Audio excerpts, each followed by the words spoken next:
The first time I swam across the deep end of a pool, I kept my eyes closed the entire way. I was capable of making it across. I just wasn't ready to look down and see how deep the water was beneath me. Lately, I've been wondering how often we do the same thing in adulthood. I remember when I was about 4 or 5 and my parents felt like it was a good time for me to go learn how to swim. And, it's just one of those life skills that you never know when you'll need it. God forbid you find yourself in the Titanic. But I remember this experience because I picked it up quite fast. And in no time, the trainer dropped me in the deep end. And that's where this memory stuck with me because I remember I was swimming across the pool, like the width, not the length. And when I was doing it in the shallow end, I would always do it with my eyes open. But this particular deep end experience stood out to me because I could go through from one end of the pool to the other, but I couldn't look down. For years, I thought that was simply a story about courage. Do the thing that scares you, move before fear talks you out of it.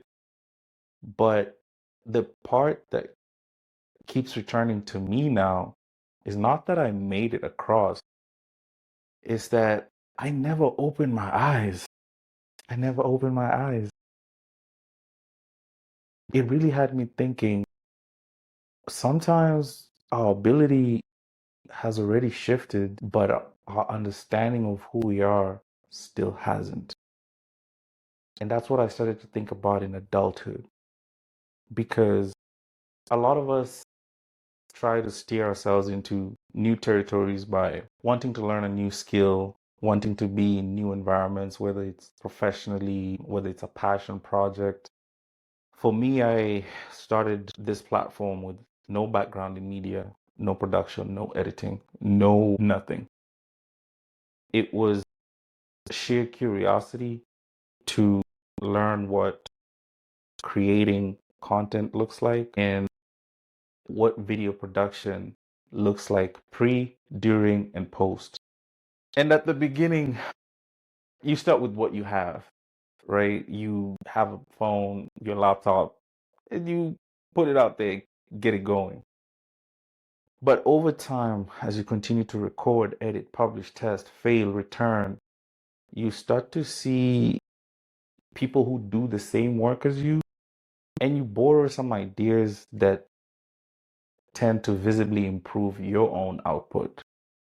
Over time, I realized I started getting questions about content and storytelling, things that I didn't really see at the beginning when I started the whole process of building the platform. There's a lot of imposter syndrome that comes with that.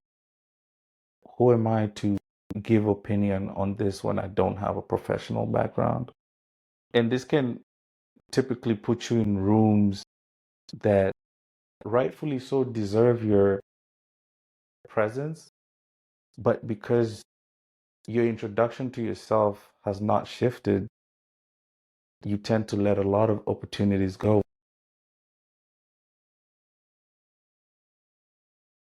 For example, I was still introducing myself internally as the Greg who had just begun, even though repetition had already shaped me to be somebody who's more than capable to speak about creating and producing content.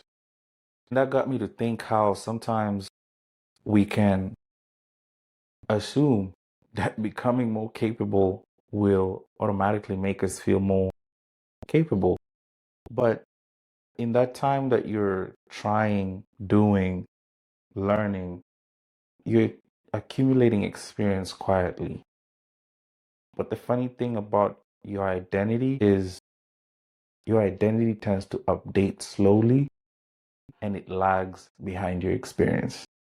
So, for example, you've been going to the gym consistently. It might not be 5 times a week, but you've been showing up 3 times a week. And beforehand, you weren't showing up to the gym whatsoever. But you're entering the gym as somebody who had no consistency at all. But once you place yourself in an environment where people are going 5 times, 6 times, 7 times a week, You still identify with your old self because you can see other people who are being way more consistent than you. And the truth is, your identity has just not caught up to your routine, which is 3 times a week. For somebody who didn't have that before, is great. And sometimes you are so hard on yourself because you're not doing 6 times a week or 7 times a week. But these are people who are probably a decade into their journey. As a beginner, you have to really reframe your mind to think, I am also consistent. I might not be 6 days consistent, but I'm 3 days consistent, because consistency is consistency and it depends with where you're at. And I think your life can move forward while your self-image continues living in an earlier season. So it's very important to understand that your old identity is not necessarily false. That was once accurate. The problem is that now it's incomplete. And that nuance keeps us from being confident in what we have to offer. So there's a cost to this and how it impacts our daily lives and the way we show up for ourselves and for others around us. You can keep declining opportunities that fit who you have become just because you're still evaluating yourself using who you are. There's a part of us that will turn down opportunities because of the fear of not being ready. There's days where we keep waiting for a future version to become ready for something our current actions have actually already prepared us for. You study for a course, you know the technicalities of doing software engineering, but since you have never been in a formal position, you don't apply for that job because you don't believe you're capable of doing it, even though you've completed a curriculum for the said profession. Sometimes I feel as though I wasn't always waiting for the opportunity to become right. Sometimes I was waiting to feel like the right person. Because when I look at the evolution of Limitless or Greg, there's a part of me that knows there are opportunities for me to probably do speaking engagements, but there's a part of me that still feels like I'm not the right person because XYZ. And that self doubt is not always useless. I think self doubt can help you prepare carefully.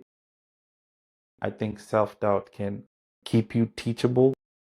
I believe self doubt can also stop you from becoming careless.